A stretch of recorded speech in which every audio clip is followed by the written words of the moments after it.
Good evening everyone. कैसे हैं आप सभी? आई होप सभी बहुत अच्छे होंगे। तो इस वीडियो में हम डिस्कस करेंगे 8th क्लास के लिए जो बोर्ड से पेपर आया था मैथ्स का, उसको जो वो हम लोग डिटेल में डिस्कस करेंगे। हिमाचल प्रदेश बोर्ड की बात कर रहा हूँ, एचपी बोस। तो हम लोग जो वो पहले भी इससे पहले कई सारे पेपर जो बोर्ड से आ चुके हैं, जो हो चुके हैं, मैथ्स की बात कर रहा हूँ, तो उनको हम डिस्कस कर चुके हैं। अगर आपने नहीं देखा है तो उनको आप जा करके देख सकते हैं। अगर आप किसी कम्पिटिटिव एग्ज़ाम की तैयारी कर रहे हैं जिसमें मैथ्स पूछा जाता है, तो आपको 8th क्लास का हो गया, 9th क्लास का हो गया, 10th क्लास का हो गया, ये तीनों पेपर जो बोर्ड से आते हैं मैथ्स के, इनके जो एमसीक्यूज़ होते हैं, जो भी एमसीक्यूज़ है या वन लाइनर क्वेश्चन है, ठीक है, वो आपको पढ़ना बहुत ज़रूरी है। तो इनकी आप प्रैक्टिस करिए। मुझे लगता है कि ऐसे ही क्वेश्चन जो वो कम्पिटिटिव एग्ज़ाम में बनते हैं, ठीक, क्योंकि यहाँ पे पूरा जो सिलेबस होता है आपका, सिलेबस से जो वो हर एक चैप्टर से क्वेश्चन मिक्स मिक्स जो वो डाले जाते हैं। तो चलिए फिर ज़्यादा देरी ना करते हुए स्टार्ट करते हैं। हम लोग जो वो क्या करते हैं कि बोर्ड से जो भी पेपर आते हैं उनको जो वो डिटेल में एनालाइज करते हैं कि इस बार का पेपर जो वो पिछले बार से जो वो कैसा इस बार का पैटर्न रहा, क्या क्या चेंजेस वो किए गए, कैसे कैसे क्वेश्चन देखने को मिले, क्या कोई क्वेश्चन ऐसा था जो सिलेबस में नहीं था। ऐसा तो नहीं था, लेकिन बहुत अच्छे अच्छे क्वेश्चन आपको देखने को मिलेंगे। हिंदी और इंग्लिश दोनों मीडियम वाले जो वो इस वीडियो को देख सकते हैं। स्टार्ट करते हैं। सेक्शन ए में जो आपको एमसीक्यूज मिलेंगे, देखिए यहाँ पे लिखा है किन्हीं दो दी हुई परिमेय संख्याओं के बीच कितनी परिमेय संख्या हो सकती है। तो परिमेय संख्या का मतलब होता है रैशनल नंबर, ठीक है, रैशनल नंबर। अब दो रैशनल नंबर के बीच में ना इनफाइनाइट नंबर में जो वो परिमेय संख्याएं हो सकती है, रैशनल नंबर हो सकते हैं। देखिए कैसे, एक बार ना इसको, अब इसका आंसर तो चलो सी हो जाएगा, अपरिमित रूप से जो वो अनेक, लेकिन इसको ना एक बार इंग्लिश में जो वो जरा पढ़ते हैं क्या लिखा है। देखिए यहाँ पे लिखा है how many rational number are there between any two given rational number. देखिए क्या होता है आपको पता ही है, नंबर लाइन का। नंबर लाइन में जो वो आपको पता है बीच में जीरो और इस साइड होते हैं पॉजिटिव इंटीजर, और लेफ्ट साइड की तरफ होते हैं नेगेटिव इंटीजर, आप सभी को पता है। अगर हम बात करें वन की, तो वन लिखा मैंने यहाँ पे, फिर टू आएगा, फिर थ्री आएगा, ठीक है। रैशनल नंबर वो नंबर होते हैं ना जो जिन्हें हम पी अपॉन क्यू की फॉर्म में लिख सकते हैं, और इसमें जो वो क्यू जो वो जीरो नहीं हो सकता। क्यू जीरो होगा तो वो नॉट डिफाइन हो जाएगा, क्योंकि जीरो से हम किसी नंबर को डिवाइड नहीं कर सकते, वो इन्फिनिटी बन जाता है, इनफाइनाइट बन जाता है, नॉट डिफाइन बन जाता है, अनंत बन जाता है, ठीक है। तो इसका मतलब जीरो तो नहीं होना चाहिए। तो क्या वन को मैं परिमेय संख्या बोल सकता हूँ? यस, क्योंकि वन के नीचे कुछ नहीं है तो वन है, टू के नीचे कुछ नहीं है तो वन है, थ्री के नीचे कुछ नहीं है तो वन है, ठीक है। अब ये जो वन अपॉन वन है ना, ये जो वो हमारा कौन सा फ्रैक्शन है, ये जो आपको पता है, ये जो वो इम्प्रॉपर फ्रैक्शन है। क्योंकि हमने जो वो देखा था कि इम्प्रॉपर फ्रैक्शन वो फ्रैक्शन होता है जब न्यूमरेटर और डिनोमिनेटर सेम होते हैं, तो इसमें सेम है, तो ये इम्प्रॉपर फ्रैक्शन। और आगे इससे आगे जो भी आएंगे ना, वो जो वो यहाँ पे जो भी यहाँ पे लिखे हैं पूरे पूरे नंबर, इनको होल नंबर बोल दो, नेचुरल नंबर बोल दो, ठीक है, लेकिन इनके बीच में ना, इनके बीच में अलग नंबर होंगे, ठीक है, उनकी भी बात करने वाले हैं। तो ये जो सारे नंबर है, क्योंकि इनके नीचे तो वन है, ये तो बढ़ते जा रहे हैं, न्यूमरेटर बढ़ता जा रहा है, डिनोमिनेटर सेम है, ठीक है। इसका मतलब ये कौन सा फ्रैक्शन है, ये इम्प्रॉपर वाले फ्रैक्शन है, ठीक है। प्रॉपर फ्रैक्शन जो वो किस किस के बीच में है, प्रॉपर फ्रैक्शन ना जीरो और वन के बीच में रहते हैं, ठीक है। जीरो तो न्यूट्रल है, ठीक है, जीरो होल नंबर है। तो अगर हम बात करें यहाँ पे वन की, और हम बात करते हैं, सॉरी वन लिखना था, वन लिखा और टू लिखा, और वन के नीचे वन है, ठीक है, टू के नीचे वन है, इसका मतलब ए टू और वन ये दोनों ही परिमेय संख्या है, बोल सकते हैं ना इनको परिमेय संख्या है। अब इनके बीच में जो वो कितनी परिमेय संख्या है, देखिए अब क्या मैं वन अपॉन वन को ना, इसके अगले वाला नंबर वन अपॉन टू, देखिए हाफ होता है वन और टू के बीच में, तो यहाँ जैसे हाफ होगा, और हाफ को हम लोग वन अपॉन टू बोलते हैं। अगर मैं बोलूँ कि वन के नीचे ना टू आ गया, अब वन के नीचे मैंने थ्री लिखा, तो ये कहाँ पे लाई करेगा, ये यहाँ जैसे लाई करेगा जब वन और टू के बीच में ना तीन इक्वल पार्ट कर दो, तो वो जो थर्ड पार्ट होगा ना, वो जो वो कौन सा होगा, वन थर्ड होगा, ठीक है। आई होप आप समझ गए होंगे, मतलब कि वन और दो के बीच में ही होगा, वन और टू के बीच में होगा। अब देखिए, अगर मैं बोलूँ वन फोर, तो फोर पार्ट में से एक होगा, ठीक है, वन फिफ्थ, तो फिफ्थ पार्ट में से एक, मतलब कि इसके पार्ट बढ़ते जा रहे हैं, इसके पार्ट बढ़ते जा रहे हैं, लेकिन है ये वन अपॉइंट टू के बीच में ही, वन और टू के बीच में ही। इसका मतलब है वन ओवर फाइव। अब देखिए नंबर कैसे बढ़ रहा है, नंबर बढ़ रहा है, मैंने बोला वन एंड टू दोनों परिमेय संख्या है, ठीक है। इसके यहाँ जैसे तो वन अपॉइंट टू होगा, अब मैं बोलूँ यहाँ जैसे 1/3 है, फिर 1/4 है, तो ये जो 1/4 हो रहा है, 1/5 हो रहा है, इसका मतलब 5, 6, 7 ऐसे चलता जाएगा up to n। n means मतलब कि n जो वो इन्फिनिटी तक जाएगा, फिर अनंत तक जाएगा। इसका मतलब अनंत हो सकती है, इनफाइनाइट हो सकती है ना, क्योंकि 5, 6, 7 तो 1 और 2 के बीच में या किसी भी रैशनल नंबर के बीच में इनफाइनाइट नंबर जो वो हो सकते हैं, ठीक है, रैशनल नंबर हो सकते हैं। तो इस क्वेश्चन में जो आंसर हो जाएगा इनफाइनाइट। फाइनाइट का मतलब है जिसको काउंट किया जा सकता है। 1 तो आपको पता है 1 नहीं हो सकता, ठीक है। 0 नो, 0 मतलब कुछ भी नहीं। नेक्स्ट क्वेश्चन है degree of polynomial 5x³ + 4x² + 7x is. अब देखिए कभी भी आपको जो वो किसी की डिग्री पता करनी है ना, तो जो भी आपके पास वेरिएबल है, यहाँ पे एक्स है, यहाँ पे भी एक्स है, यहाँ पे एक्स है, ठीक है। एक्स की जो सबसे बड़ी पावर है ना, वो जो वो उस पॉलिनोमियल की डिग्री होती है, ठीक है। तो एक्स की सबसे बड़ी पावर इसमें देखिए, इस 7x में तो 7x एक्स के साथ कुछ नहीं है तो 1 है, तो यहाँ तो 1 है। अगर इसमें देखें तो 4x की पावर 2 है, तो इसमें 2 है। एक्स की 3 मतलब कि एक्स की पावर 3 है, तो इस पॉलिनोमियल की डिग्री कितनी हुई? 3 होगी, ठीक है। तो 3 will be the right answer, A option right. Next है बहुपद। अच्छा, हाँ, बहुपद का मतलब है पॉलिनोमियल, ठीक है। अच्छा यहाँ पे है, इंग्लिश में हम पढ़ते हैं, हिंदी में आप साथ साथ में देख लीजिए, दोनों वर्जन में आपको मिलेगा paper. The zero of polynomial p x equal to x minus 5 is. तो ये पूछ रहा है जीरो। देखिए जीरो जो वो पॉलिनोमियल में जो वो कैसे फाइंड आउट करते हैं। अगर कोई क्वाड्रेटिक है तो दो जीरोज निकलती हैं, दो रूट निकलते हैं जब वो इक्वेशन होती है। इक्वेशन और पॉलिनोमियल में जो वो डिफरेंस सिर्फ इतना सा है कि पॉलिनोमियल जो वो एक ही साइड होते हैं, जैसे लेफ्ट हैंड साइड, ठीक है। लेकिन इक्वेशन जो वो जैसे एक्स इक्वल टू जीरो, अब ये जो वो इक्वेशन है, जबकि ये इक्वेशन नहीं है। एक्स इक्वल टू जीरो में दो साइड है, यहाँ पे एक्स जो वो लेफ्ट हैंड साइड है और जीरो जो वो राइट हैंड साइड है, तो इसको हम इक्वेशन बोलते हैं जब दो साइड्स होती है, ठीक है। पॉलिनोमियल में सिर्फ एक ही होती है, जैसे x-5 एक ही है। पी एक्स जो पी मतलब पॉलिनोमियल, ठीक है। एक्स मीन्स एक्स वेरिएबल में आप इसको ऐसे बोल सकते हैं, ठीक है, पी ऑफ एक्स। तो जब भी आपको जो वो जीरो निकालनी है ना, तो आपको क्या करना होता है, देखिए आप जो वो क्या करते हैं, x-5 इक्वल टू जीरो, और x की वैल्यू 5 जो वो इस साइड चला जाएगा, 5 जो वो इसका आंसर आ जाएगा। इसका सीधा मतलब ये है कि x-5 इक्वल टू जीरो, तो x की वैल्यू क्या रखें कि वो जीरो हो जाए, ठीक है। तो यहाँ पे x की वैल्यू क्या रखेंगे, 5 ही तो रखेंगे, तभी तो दोनों साइड इक्वल हो जाएगी। तो x equal to 5D will be the right answer. Next question 4। यदि बिंदु जो वो 3, 4 और 3x आलेख पर स्थित है तो a का मान जो वो निकालना है। इसको एक बार इंग्लिश में देखते हैं। If the point 3, 4। अब आपको समझना चाहिए कि यहाँ पे 3, 4 कहाँ जैसे होगा। यहाँ तो ऑरिजिन है तो इसके जो कोऑर्डिनेट होंगे वो 0, 0 होंगे, ठीक है। यहाँ जैसे 1 होगा, 2 होगा, 3 होगा, 4 होगा, ठीक है।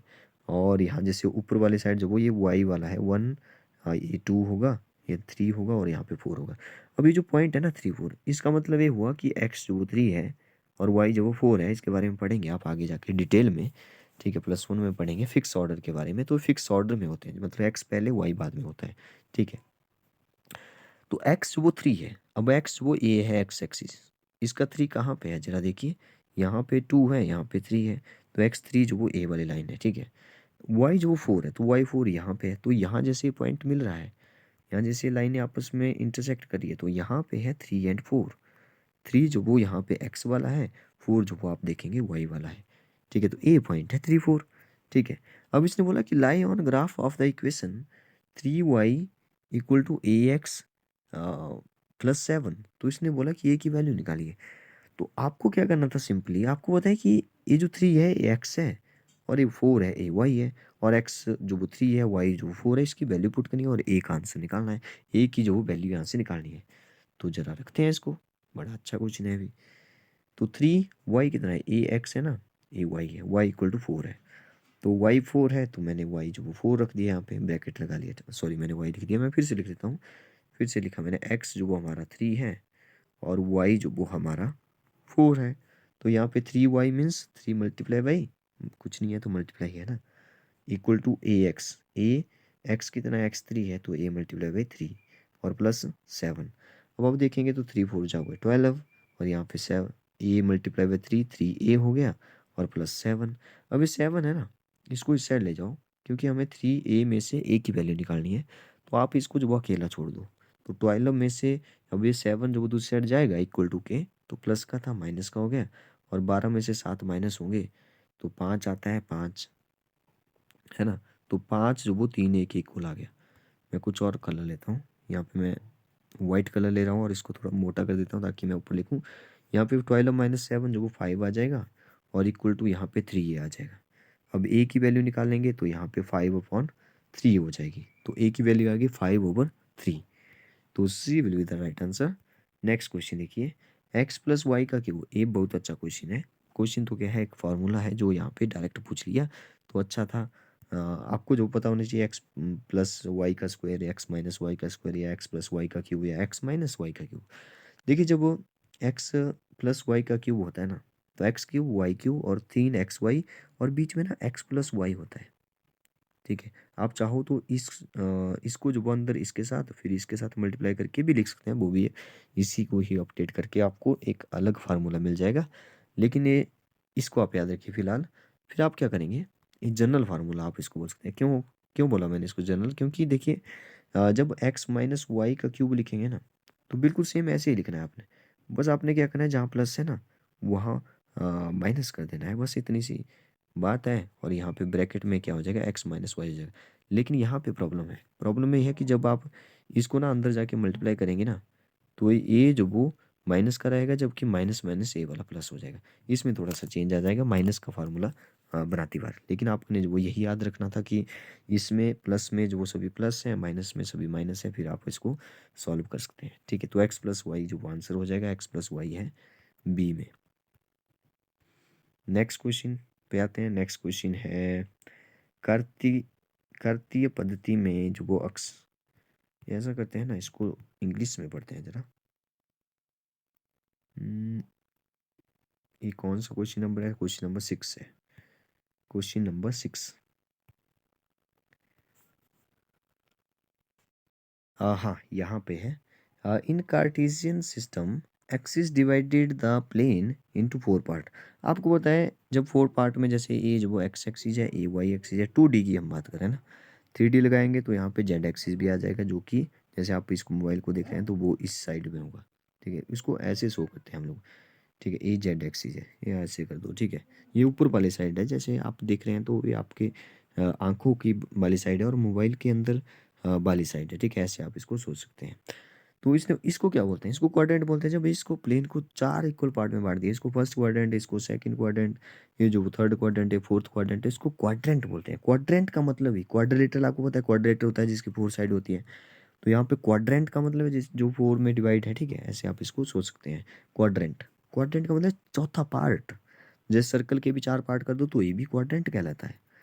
ये सेक्टर भी है, एक प्रकार का सेक्टर का ही टाइप है, लेकिन क्वाड्रेंट है, चौथा पार्ट है ना, तो क्वाड्रेंट इसका नाम हो जाता है फिर। तो quadrant will be the right answer. Next है हीरो का सूत्र। यहाँ पे हीरोन होना चाहिए था, इसने हीरो बना दिया। वैसे हीरोन है यहाँ पे, जैसे बच्चे सोचते हैं हीरोइन का फार्मूला है, लेकिन यहाँ पे ना हिंदी में इसने हीरो का बना दिया। ठीक है, वैसे हीरोन लिखता था पहले। चलिए कोई बात नहीं, हीरो हो चाहे हीरोइन, आपको याद रखना था। इसमें क्या होता है, जो एस है ना, ये सेमी पेरीमीटर होता है, और एक होता है एस माइनस ए। यहाँ पे ए जो वो कोई एक साइड होती है, स्मॉल में ले लो इसको। ठीक है, फिर एस माइनस बी होता है, बी दूसरी साइड होती है, और एस माइनस सी तीसरी साइड होती है। इसमें क्या होता है कि एक ट्राइंगल होती है, ट्राइंगल के 3 वर्टेक्स होते हैं, आप सभी को पता ही है। ठीक है, तो एक मैंने ए मान लिया, एक बी है, एक सी है। सॉरी सॉरी सॉरी, गलत हो गया है ना। ट्राइंगल है, 3 वर्टिसेस होते हैं। ठीक है, 3 वर्टिसेस होते हैं।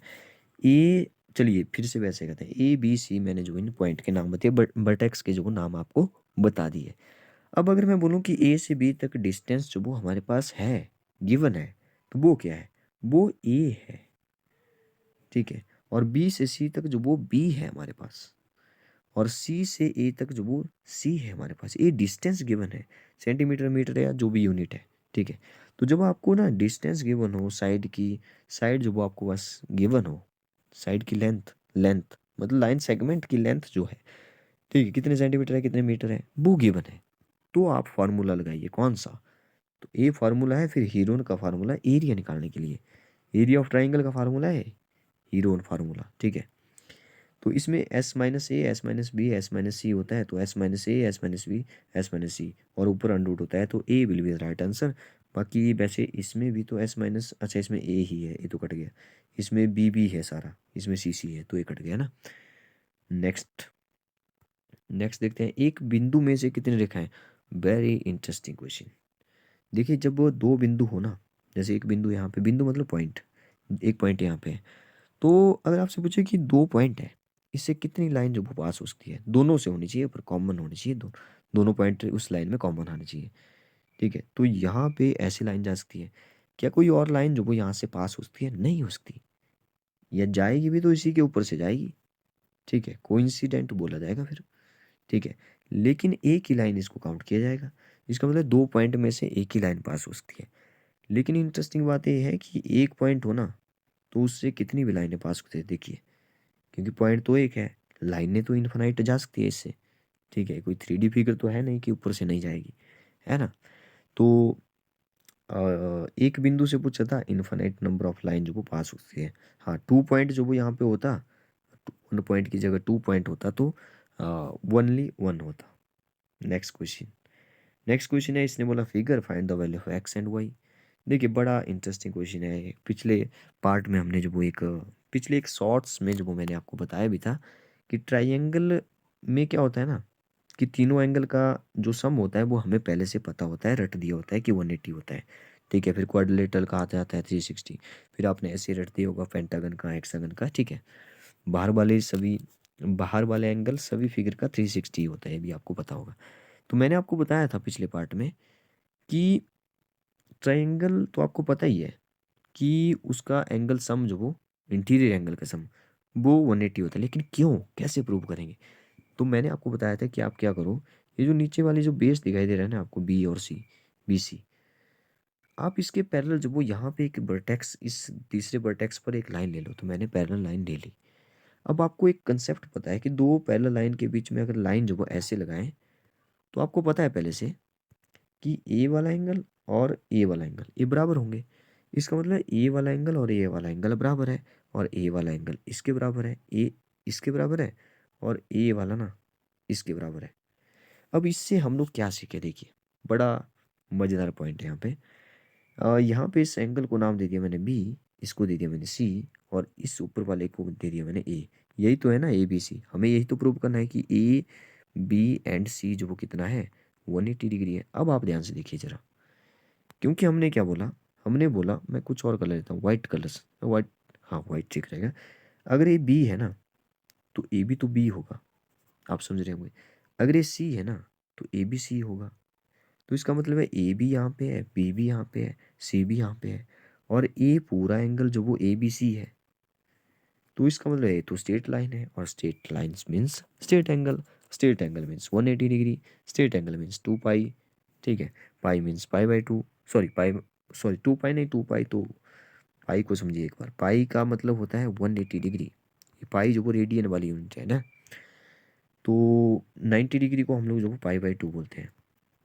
तो स्ट्रेट एंगल मीन्स पाई, पाई पाई पाई को याद रखिए। वैसे पाई एक अलग है, यहाँ पे रेडियन में पाई बोल रहा हूँ मैं, पाई की वैल्यू आपको पता ही है। पाई की वैल्यू के लिए जो वो इसने इंस्ट्रक्शन में भी लिखा है कि जहाँ पे पाई की वैल्यू 3.14 दी हो ना, वहाँ पे वही पुट करिए। बाकी अगर नहीं दी है, जहाँ पे यूज़ हो रहा है पाई का, वहाँ पे आप 22/7 ही पुट करिए, वो अलग है, वो वैल्यू अलग है, यहाँ पे पाई अलग है ना। इस बात का ध्यान रखिए। तो यहाँ पे देखिए कंसेप्ट क्या हो रहा है। तो यहाँ पे आपको पता है ये दो पैरेलल लाइन जा रही है, इनके बीच में स्लैंट लाइन लगा दी। अब आपको पता है कि कौन से एंगल बराबर होंगे। ठीक है, एक्स और वाई की वैल्यू निकालनी है आपने, और आपको पता है कि ऐसे जो वो इसको स्ट्रेट एंगल बोलते हैं। अगर मैं ऐसे लाइन लगा दूँ ना, अगर मुझे पता है कि ए वाला एंगल जो वो मान लेते हैं 60 है, तो ए कितना होगा इस साइड वाला, तो ये 180 माइनस 60 होगा, क्योंकि ये 60 है तो 180 माइनस 60, क्योंकि टोटल जो 180 है। ठीक है, अब आप यहाँ पे ज़रा ध्यान से जो वो देखेंगे, तो आपको लगेगा कि यहाँ पे इसको ए है एक्स की वैल्यू और ए है वाई की वैल्यू, इसको कैसे निकालें। अब यहाँ पे थोड़ा सा ध्यान दीजिए कि क्या एक्स और वाई जो वो दोनों सेम है, क्या पता सेम हो दोनों। ठीक है, आप देखिए ज़रा ध्यान से, लेकिन आप जो वो इस लाइन को भी देखिए ज़रा, इस लाइन को ज़रा देखिए पहले, ये लाइन बिल्कुल स्ट्रेट है। अब इस लाइन में इस एंगल को देखिए, ए जो वो 180 डिग्री है, इसमें जो वो आधा तो गिवन है 50, तो 180 में से 50 माइनस करेंगे तो एक्स निकल जाएगा। तो 180 में से 50 माइनस कर दो, और मेरे ख्याल से 50 माइनस करेंगे तो आ जाएगा 130। तो एक्स की वैल्यू कितनी आ गई, 130 आ गई। तो एक्स 130 है देखिए। तो A will be the right answer. But यहाँ पे sorry sorry, A will be the right answer नहीं बोल सकते अभी। अब आप ऐसे देखिए, क्योंकि ए तो अभी एक्स की वैल्यू निकली ना, क्या पता दूसरा सेम है कि नहीं है। अब आपको ना यहाँ पे मैंने आपको बता दिया कि यहाँ पे ए वाला एंगल और ए वाला एंगल बराबर है, और ए वाला और ए वाला बराबर है। इसका मतलब एक्स और वाई दोनों बराबर होंगे। ठीक है, तो ए ही सही आंसर होगा। लेकिन आपको ये कंसेप्ट जो वो पता होना चाहिए थोड़ा सा। नेक्स्ट चलते हैं। नेक्स्ट वो एंगल एंगल सिमिलरिटी ऐसे कुछ है क्वेश्चन। 22 मिनट हो गए। चलिए ऐसा करते हैं ना, जल्दी जल्दी से कुछ एक क्वेश्चन करते हैं और इसको ख़त्म करते हैं ना।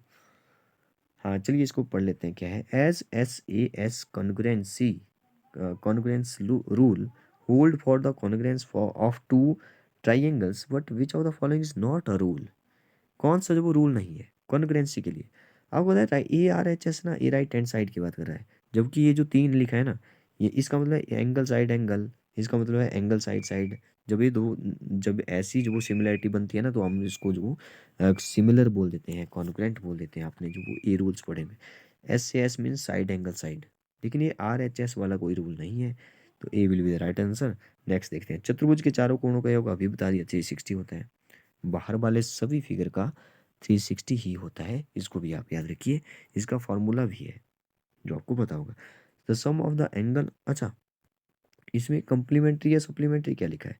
कंप्लीमेंट्री का मतलब होता है दो एंगल जिनका सम जो वो 90 डिग्री हो, और सप्लीमेंट्री एंगल होते हैं दो एंगल जिनका सम जो वो 180 डिग्री हो।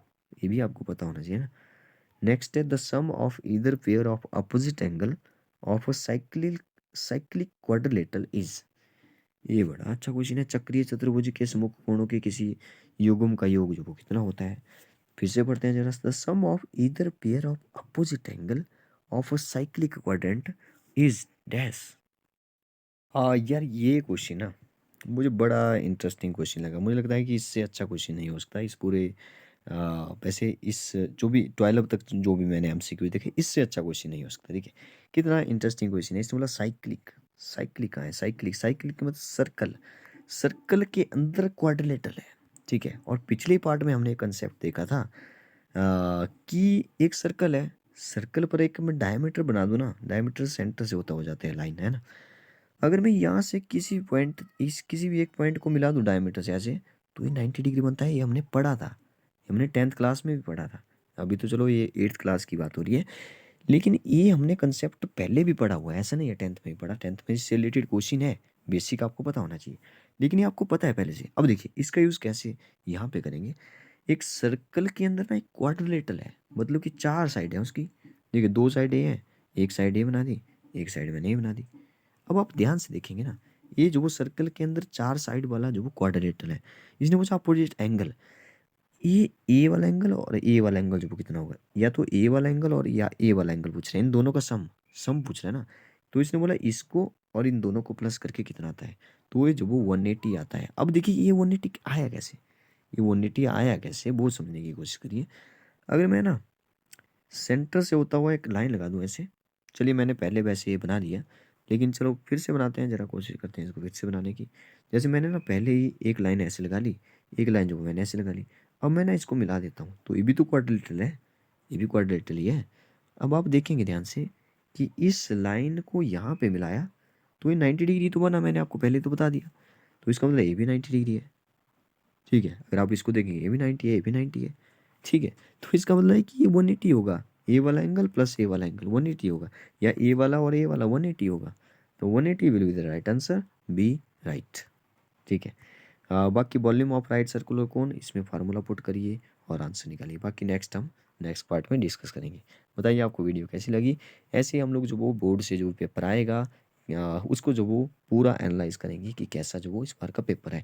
आपके लिए इंपॉर्टेंट है, जो भी किसी कम्पिटेटिव एग्जाम की तैयारी कर रहे हैं उनके लिए वेरी वेरी इंपॉर्टेंट है। आप डिटेल में जो आपको अगर ऐसा दिखने को मिलता है तो आपके लिए बहुत ही हेल्पफुल करेगा। आप इन क्वेश्चन की प्रैक्टिस करते रहिए। Thank you and have a nice day.